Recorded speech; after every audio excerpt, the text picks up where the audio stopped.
শ্রীদেবী কন্যা জাহ্নবী কাপুর, যার বলিউডে অভিষেক হয় হিন্দি সিনেমা ধড়ক দিয়ে। জাহ্নবী কাপুর আবারও আসছেন নতুন রূপে, নতুন সিনেমা নিয়ে। জাহ্নবী এবং রাজকুমার রাওকে একসাথে দেখা যাবে নতুন সিনেমা মিস্টার অ্যান্ড মিসেস মাহিতে।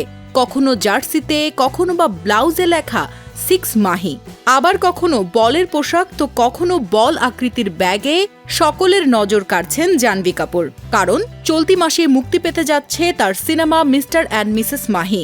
যেহেতু তার নতুন সিনেমার মূল বিষয় ক্রিকেট, তাই ছবির থিমের সঙ্গে সামঞ্জস্য রেখে নানা লুকে ক্যামেরার সামনে ধরা দিচ্ছেন এই নায়িকা।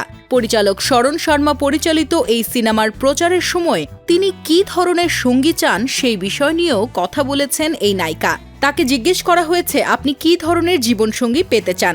এর জবাবে জাহ্নবী বলেন, তিনি এমন একজন সঙ্গী পেতে চান যে তার স্বপ্নকে সমর্থন করবে, তাকে সাহস দেবে এবং ভালো মন্দ সময়ে তার পাশে থাকবে। ভারতীয় সংবাদ মাধ্যম অনুসারে জানা যায়, জাহ্নবী এবং শিখর পাহাড়িয়া একে অপরকে পছন্দ করেন, তবে বিষয়টি নিয়ে এখনও তারা কেউ খোলাসা করে কিছু জানাননি। যদিও তারা প্রেম করছেন কিনা সেটা সরাসরি না বললেও তাদেরকে একসঙ্গে দেখা গেছে অনেক অনুষ্ঠানে। জাহ্নবী তার আসন্ন সিনেমায় রাজকুমার রাওয়ের সঙ্গে কাজ করা নিয়ে বেশ উচ্ছ্বসিত বলেও জানিয়েছেন এবং তার দর্শকদেরকে ভালো কাজ উপহার দেবার জন্য কঠোর পরিশ্রম করছেন বলেও জানিয়েছেন এই অভিনেত্রী।